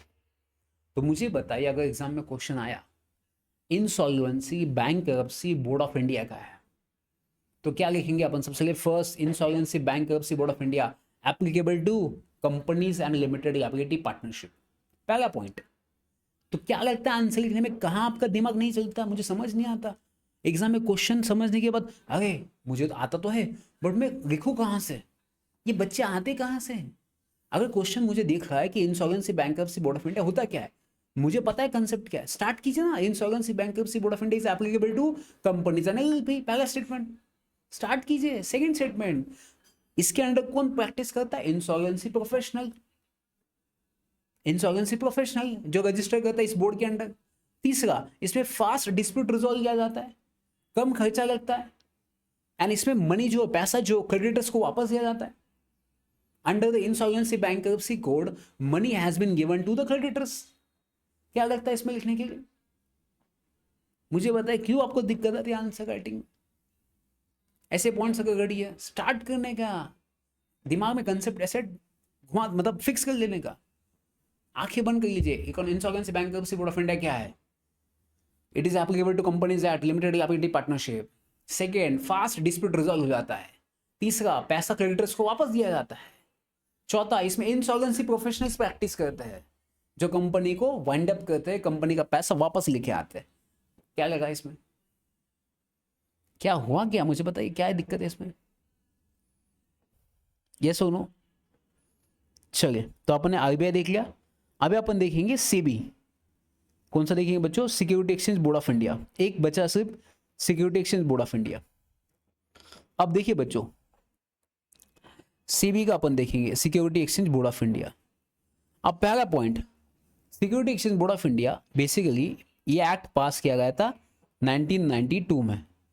तो ये कौन सा बॉडी है बच्चों, ये अपना स्टैट्यूटरी बॉडी है, पहला पॉइंट। अब मैं आपको पॉइंट क्यों लिख के देगा, क्योंकि मैं भी एग्जाम में बैठा हूं, अब मेरे दिमाग में कैसे थॉट्स आएंगे। देखिए, सेबी एक्ट पास किया 1992, it is the statutory body. Second, इनके अंदर कौन सा मार्केट आता है, कैपिटल मार्केट। खत्म, लिखना स्टार्ट कीजिए। मैं अभी ये फास्ट लिख रहा हूँ क्योंकि अभी अपने पास टाइम कब है, इसके मैं अभी फास्ट लिख रहा हूँ। इसके अंदर कौन सा मार्केट आता है बच्चों, इसके अंदर आता है कैपिटल मार्केट। कौन सा मार्केट आता है बच्चों इसके अंदर, कैपिटल मार्केट। तीसरा पॉइंट क्या सर, तीसरा पॉइंट है इसके अंदर आईपीओ एफपीओ, किसी भी कंपनी को लिस्टिंग करना है, आईपीओ एफपीओ लेके आना है तो उसको सेबी का परमिशन लेना पड़ता है। सेबी किसके अंडर आता है, सेबी सेंट्रल गवर्नमेंट के अंडर आता है। फिफ्थ पॉइंट, ये कैपिटल अगर जिसको कैपिटल रेज करना है, जिसको कैपिटल फंडिंग चाहिए, तो उस केस में कहाँ जा सकता है, सेबी में जा सकता है। ये कौन सा मार्केट है, लॉन्ग टर्म मार्केट है।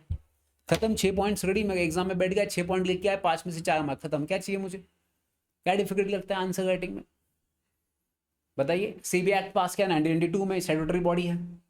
कैपिटल मार्केट इनके अंडर आता है, आईपीएफपीओ इशू किया जाता है इसके अंडर, सेंट्रल गवर्नमेंट के अंडर ये आता है। कैपिटल फंडिंग के लिए यहाँ लोग आते हैं। ये लॉन्ग टर्म मार्केट कहाँ जाता है, 6 पॉइंट्स मैंने बता दिया अभी आपको। तो अभी क्या अभी बताऊंगा, 3 अपन ने फंक्शंस देख लिए, reserve Bank of India, security exchange board of India, insolvency bankruptcy board of India. ये तीनों के अपन ने अभी फंक्शंस देख लिए हैं। एग्जाम में कहीं कहीं इनके फंक्शंस पे क्वेश्चंस पूछा गया है, और मैं आपको अभी का लेटेस्ट क्वेश्चन दिखाता हूँ जो आपको समझेगा। पहले अपन प्रीवियस ईयर के क्वेश्चन पेपर देखेंगे, ठीक है। ये तो अपन ने पहला सोल्व कर लिया, प्रीवियस ईयर का क्वेश्चन पेपर। देन ये लॉस क्या है, types of law, ministry of finance के फंक्शंस देख लिया अपन ने। अभी अपन देखेंगे mock test paper. Mock test paper में कोई क्वेश्चन आया क्या, टाइप्स ऑफ लॉ पूछा वापस। ठीक है, नेक्स्ट मॉक टेस्ट पेपर में देखते हैं अपन कौन सा क्वेश्चन अपने से बच गया है। 4th सी, सुप्रीम कोर्ट करना बाकी है अभी। नेक्स्ट अपना सुप्रीम कोर्ट है। क्वेश्चन पेपर देखने का इमीडिएटली कॉन्फिडेंस आना चाहिए भाई साहब। देखिए, what do understand the law, law का मतलब क्या, प्रोसेस क्या है लॉ का। Again same to same question है। मैं आपको कह रहा हूँ, आपने ये अगर फॉलो कर लिया ना 20 दिन, लॉ के पेपर की हिम्मत नहीं आपको फिल करने की। ये देखिए क्या लिखा है, describe the brief about the following regulatory bodies. Regulatory body मतलब कौन थी, SEBI, Reserve Bank of India, insolvency bankruptcy board of India. 3 body अपन ने पढ़ी। कितने मार्क के लिए क्वेश्चन पूछा है, 7 मार्क के लिए क्वेश्चन पूछा है। कितने मार्क के लिए क्वेश्चन पूछा है, 7 मार्क के लिए। देखिए 6 मार्क के लिए क्वेश्चन है, कितने, 6 मार्क के लिए। क्या क्वेश्चन पूछा है मुझे बता, आप इसका आंसर नहीं लिख पाओगे। क्या बात कर रहे हो तुम लोग? और कहते हो कि मुझे बिजनेस लॉ में टेंशन आ रहा है, मुझे पेपर लिखने में दिक्कत होती है, मैं पेपर अटेम्प्ट नहीं कर पाता, 100% मैं पेपर नहीं अटेम्प्ट कर लेता, तो मुझे समझ नहीं आता आंसर कहाँ से स्टार्ट करना है, तो मुझे बहुत टेंशन आता है। क्या टेंशन है? क्या टेंशन है इसमें? से भी अब तीन तीन बॉडीज है, तीन बॉडी के 5-5 पॉइंट लिखना, 15 पॉइंट हो गए। एंड 6 मार्क के 15 पॉइंट मतलब बहुत हो गया। से भी 1992 एक्ट पास किया है, स्टैट्यूटरी बॉडी है, कैपिटल मार्केट उसके अंडर आता है, लॉन्ग टर्म मार्केट के लिए होता है, आईपीएफपी उसके अंडर आता है, कैपिटल फंडिंग के लिए लोग वहां जाते। 6 पॉइंट्स बता दिए। Reserve Bank of India money control करता है, मनी मार्केट को कंट्रोल करता है, आरबीआई 1934 में पास किया है, स्टैट्यूटरी बॉडी है, सेंट्रल गवर्नमेंट के अंडर आता है, रेपो रेट के थ्रू मार्केट को कंट्रोल करता है, इकोनॉमी को। क्या बात कर रहे हो? Insolvency bankruptcy board of India क्या है? Applicable to companies act, limited liability partnership. Second, insolvency professional. तीसरा, फास्ट डिस्प्यूट रिजॉल्व। क्या मुझे बताइए, क्या डिफिकल्टी है इसमें? मैं तो ऐसे ही पॉइंट्स बता रहा हूँ आपको। क्या दिक्कत आनी चाहिए आप लोगों को आंसर राइटिंग में?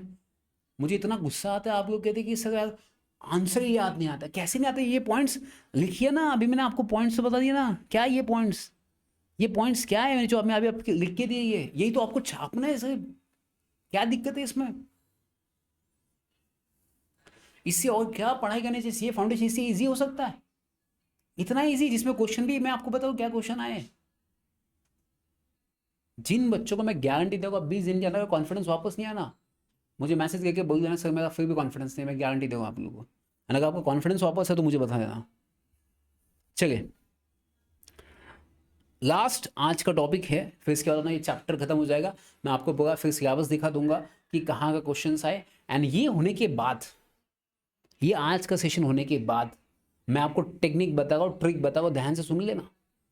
आज का सेशन होने के बाद आपको एक काम करना है, mock test paper, revision test paper and previous year के क्वेश्चन पेपर, ये तीनों क्वेश्चन पेपर में जितने भी फर्स्ट चैप्टर पे क्वेश्चन आए लिख देना, लिख देना, लिख देना। आज 1 घंटे में जितना भी क्वेश्चन होंगे, डबल आए तो डबल लिख देना। मैं गारंटी लिख के दे रहा हूं, वापस आपको फर्स्ट चैप्टर करने की जरूरत नहीं पड़ेगी, वापस फर्स्ट चैप्टर नहीं करना पड़ेगा।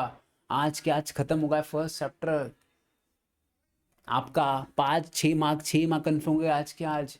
कल अपन कॉन्ट्रैक्ट स्टार्ट करेंगे इंपॉर्टेंट, तो मैं आपको गारंटी देगा जितना मैं बोला उतना फॉलो कीजिए। मैं रिक्वेस्ट कर रहा हूँ, मुझे ऐसे ही 77 मार्क्स नहीं मिले थे गाँव में, ऐसे ही मार्क्स नहीं आते because of this strategy points. 2.5 घंटे में पेपर कंप्लीट होता है मेरा, आपका भी 2.5 घंटे में होना चाहिए। मुझे बताइए ना, अगर क्वेश्चन आए एग्जाम में सीबी क्या है, इमीडिएट 6 पॉइंट, खटाखट खटाखट। क्या 3 घंटे में 100% पेपर क्यों नहीं अटेम्प्ट होगा? 120 हो सकता है अटेम्प्ट। क्या टाइम लेने का? टाइम उनको लगता है सोचने के जिनके पास पॉइंट्स नहीं है, दिमाग खाली है।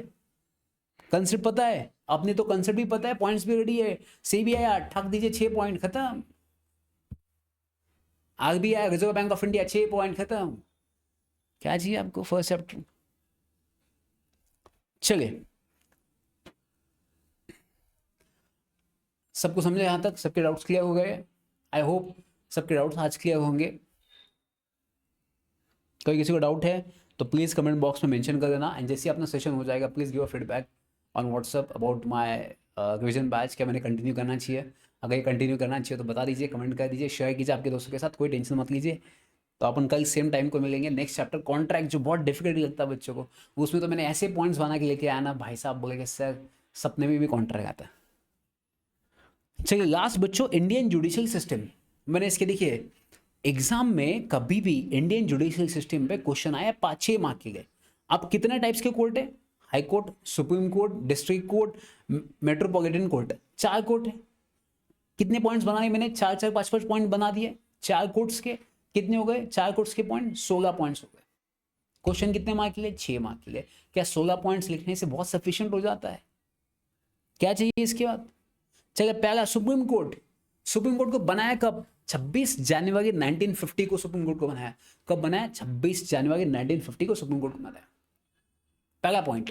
सेकंड, सुप्रीम कोर्ट का हेड कौन होता है? Chief justice of India. Supreme court का हेड कौन होता है? चीफ जस्टिस ऑफ इंडिया होता है। सुप्रीम कोर्ट में टोटल जजेस कितने हैं? 33।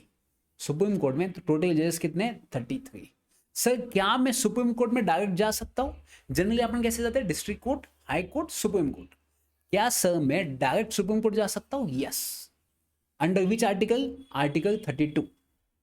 कौन से केस में जा सकते हो? फंडामेंटल राइट के केस में जा सकते हो। अगर आपका किसी ने फंडामेंटल राइट का वायलेशन कर दिया तो उसमें आप सीधा सुप्रीम कोर्ट में जा सकते हो। फंडामेंटल राइट मतलब जैसे फॉर एग्जाम्पल मुझे किसी ने लॉक कर दिया, आर्टिकल 21 कहता है राइट टू लाइफ, मुझे मेरी लाइफ जीने का अधिकार है, बट किसी ने लॉक किया तो मैं कहीं जा नहीं सकता, मेरा फंडामेंटल राइट का वायलेशन हुआ है, तो मैं सीधा सुप्रीम कोर्ट जा सकता हूँ।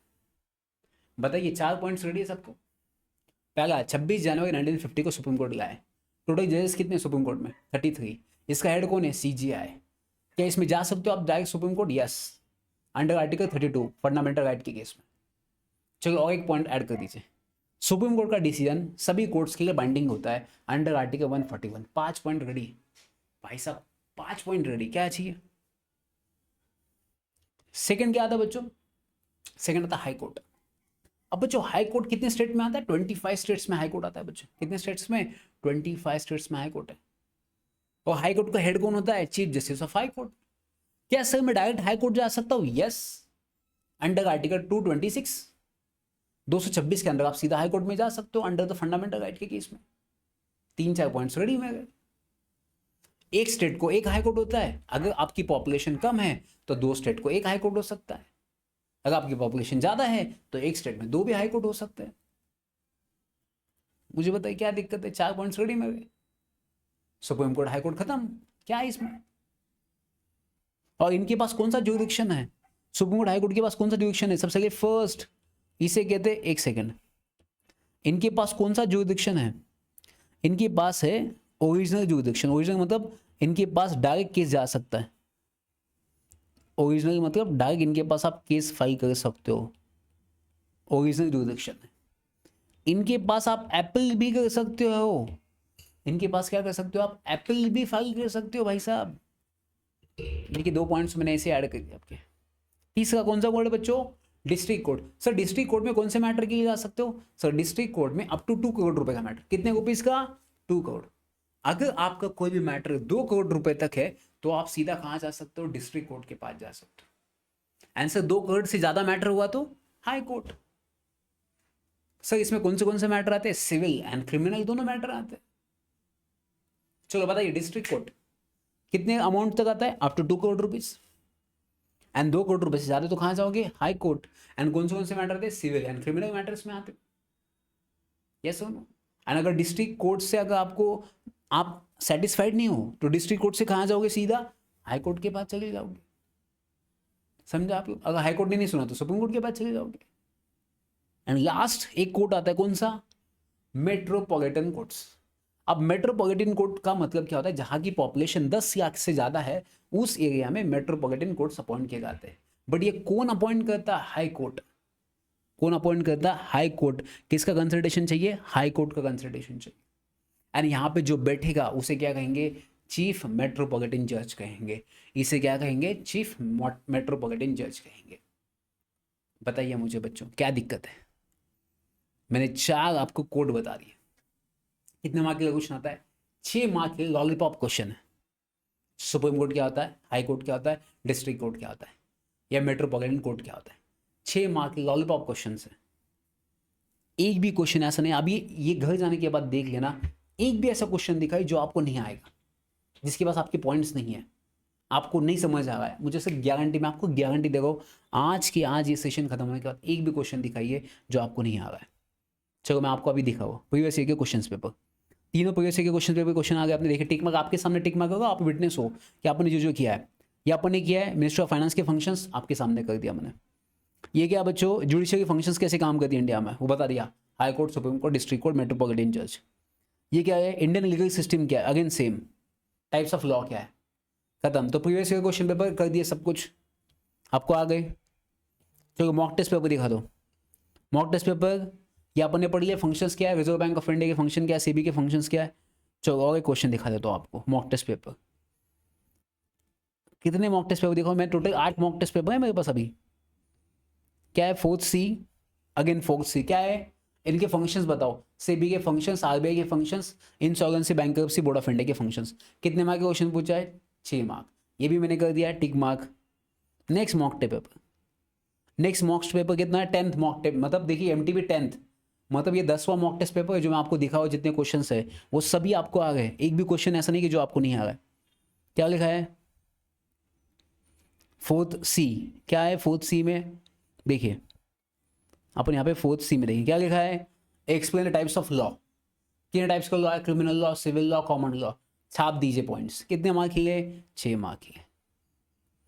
कितने मॉक टेस्ट पेपर किए अपन ने, 10 मॉक टेस्ट पेपर किए, एक भी क्वेश्चन अपने को आया, सभी क्वेश्चन अपने को आया, तो पीवाईक्यू कर दिया, मॉक टेस्ट पेपर कर दिया।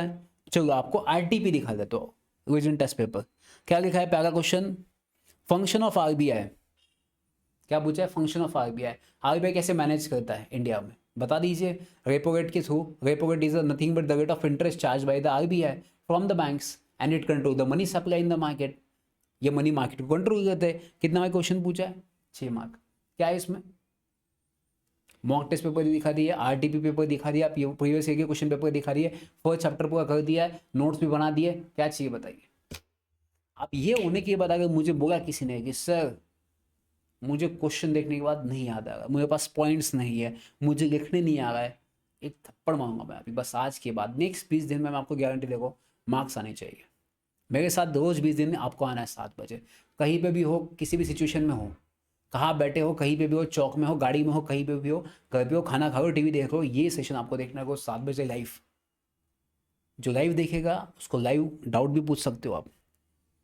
सबको आज का फर्स्ट चैप्टर क्लियर हो चुका है, कमेंट बॉक्स में मेंशन कीजिए यस, तो कल अपन सेकंड चैप्टर स्टार्ट करने वाले, वो है कॉन्ट्रैक्ट, एंड कल मैं इस चैप्टर का आपको आंसर राइटिंग भी दिखा दूंगा, कैसे आंसर राइटिंग इसका करना है, एक क्वेश्चन में कल आपको आंसर राइटिंग भी कर दूंगा।